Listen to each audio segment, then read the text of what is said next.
फैसले अचानक ही लिए जाते हैं और वह फैसला मैं ले चुकी हूँ। बस अब मैं बेवकूफ़ नहीं बनूंगी, ना ही अपने बच्चों को छोड़कर किसी की तीमारदारी करने जाऊंगी। अगर तुम्हारे घर में सिर्फ मेरा काम सबकी मदद करना है और बातें सुनना है तो अब मुझसे यह सब और नहीं हो पाएगा। हाँ, तुम अभी भी स्वतंत्र हो, मैं तुम्हें कुछ भी करने से नहीं रोक रही हूँ, क्योंकि अभी तक जो भी मैंने खोया और जो मैंने पाया आपको तो एहसास भी नहीं है, क्योंकि आपने तो अपने घर वालों के सिवाय मुझे और मेरे बच्चों को तो कभी कुछ समझा ही नहीं। अपने छोटे छोटे बच्चों को छोड़कर दिन भर अस्पताल में आपके घर वालों की तीमारदारी में रही हूँ, पर आपको उससे कोई फ़र्क नहीं पड़ता, अंकिता ने कहा। पर अगर हम भी उनकी तरह ही बन जाएंगे तो हम में और उनमें फ़र्क क्या रहेगा? मुझे तुमसे यह उम्मीद नहीं थी। दीदी हॉस्पिटल में है तो मैं सोच रहा था कि तुम दीदी के पास चली जाना और रात में मैं आ जाऊंगा, प्रतीक बोला। क्यों प्रतीक, क्यों? मैं ही क्यों? घर में तो और भी बहुएं हैं, क्या उनकी जिम्मेदारी नहीं है?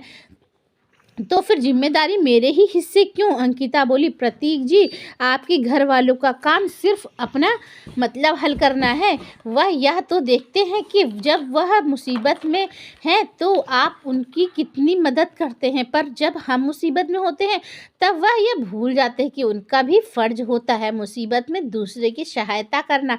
अब देखो ना, इतने वर्षों से सभी को पढ़ाना लिखाना और सभी का शादी ब्याह करना, सारी जिम्मेदारियों को निभाया मैंने, यहाँ तक कि जब जिसके बच्चे हुए तो मुझे हॉस्पिटल की जिम्मेदारी दे दी।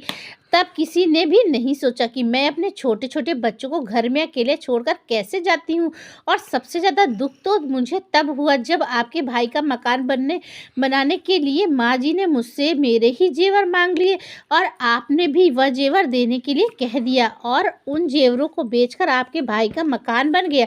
एक बार भी मेरे बारे में नहीं सोचा कि मुझ पर क्या बीत रही होगी।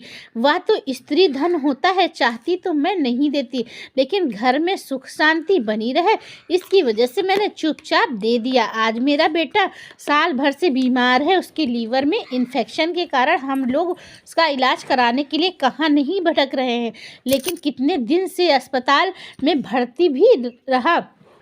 उसके इलाज के कारण हम कर्जदार भी हो गए हैं। तब क्या किसी ने आपकी मदद के लिए हाथ आगे बढ़ाया? आपके बेटे के सिर पर हाथ फिराते हुए अंकिता कहने लगी। अब मेरे लिए सबसे ज़्यादा ज़रूरी अपने बेटे की देखभाल करना, और तुम्हारे मतलबी घर वालों के लिए मैं अपने बेटे के साथ अन्याय नहीं करूँगी। प्रतीक जी, इंसान को उतना ही झुकना चाहिए जितना वाजिब हो। ज़्यादा झुकने वालों के ऊपर अब पैर रखकर निकल जाते हैं। अब मेरा उन मतलबी लोगों से कोई संबंध नहीं है। हाँ, आपको नहीं रोकूंगी। आपकी आंखों पर अंधभक्ति की पट्टी जो चढ़ी हुई है, आपका नहीं कुछ बिगड़ा है, अगर बिगड़ा है तो सिर्फ मेरा। तो दोस्तों, इस वीडियो को लेकर, इस कहानी को लेकर आपकी क्या राय है, हमें ज़रूर बताइएगा। क्या उसने सही किया था? तो मिलते हैं अगली कहानी में, और अगर मेरे चैनल पे नए हैं तो मेरे चैनल को सब्सक्राइब कर लीजिएगा, ज़्यादा से ज़्यादा लोगों तक शेयर करिएगा इस कहानी को, और मेरे आने वाली वीडियो इसी तरह आपको मिलती रहे। तब तक के लिए बाय बाय।